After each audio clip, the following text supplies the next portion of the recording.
มื้อนี้เดินทางขึ้นมาภาคเหนือของจีนมาที่เมืองเฟิงหนิง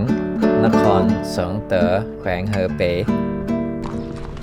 สบายดีมาก เป็นบ้านของเผ่าหมานที่ประชาชนส่วนใหญ่มีอาชีพเลี้ยงม้าเนื่องจากว่าภูมิสันฐานของเขตนี้เป็นเปิ้นภูเป็นทุ่งกว้างอากาศเย็นฉะนั้นจึงเหมาะกับการปลูกหญ้าและการเลี้ยงม้า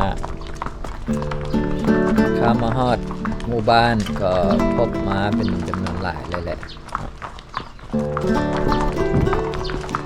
พ่ออาพวกนี้กำลังตากซีนที่เฮ็ดเป็นเส้นแบบนี้ก็เข้าไปถามเพิ่นก็ว่ามันซีนม้าซีนม้านี่เป็นซีนที่แซ่บนะมีโปรตีนสูงและราคาก็แพงซีนดิบโลนึงประมาณ 200,000 กีบถ้าเป็นซีนแห้งจะตกอยู่ประมาณ 400,000 กีบฉะนั้นประชาชนอยู่นี่จึงเลี้ยงม้าเพื่อการขายซีนสร้างรายรับ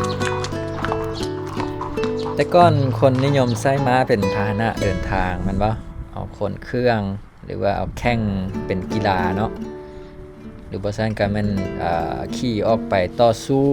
ในสงครามต่างๆแต่ว่าปัจจุบันคนก็ใช้รถแทนแล้วฉะนั้นม้าที่เลี้ยงอยู่นี่ก็จึงกลายเป็นสัตว์เศรษฐกิจไปแทนซึ่งก็เฮ็ดได้2อย่างก็คือเอามาบริการให้นักท่องเที่ยวขี่หรือบ่ก็ขายซีนคือเมื่อกี้นี่เมื่อกี้ได้เว้าถึงเรื่องซีนม้าซึ่งถ้าอิงตามหลักของศาสนาพุทธซีนม้านี่เป็น1ใน10ซีนที่พระภิกขุสงฆ์ห้ามสัตว์โดยเด็ดขาดซึ่งก็สิมีช้างม้าหมาหมีเสืองูและอื่นบัดนี้สิพาไปเบิ่งการบริการขี่ม้าอยู่บ้านนี้ย่างออกไปทางหลังบ้านก็สิมาพ้อลานนี้ซึ่งประชาชนจะเอาม้ามาบริการชาวบ้านที่เขาเจ้าเฮ็ดอาชีพเลี้ยงม้าเขาเจ้าได้เอาม้ามาไว้อยู่สนามนี้เนาะเวลามีนักท่องเที่ยวมาหลายๆคนก็จะมาใช้บริการขี่ม้าเนาะโดยคิดไล่เป็นชั่วโมง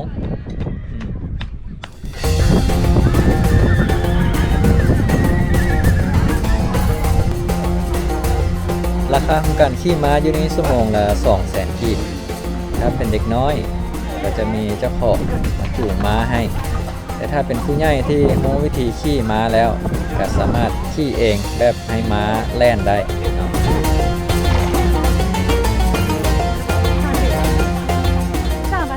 คนมาขี่ค่อนข้างหลายถือว่าเป็นการสัมผัสประสบการณ์ใหม่คนในเมืองอาจจะบ่เคยขี่ม้ามาก่อนหลังจากที่เลือกม้าได้แล้วตกลงราคากับเจ้าของแล้วเนาะจ่ายเงินจ่ายคำจากนั้นก็สามารถที่จะพาม้าไป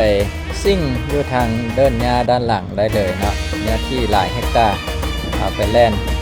เอาไปย่างครบชั่วโมงแล้วก็เอากลับมาส่งเจ้าของ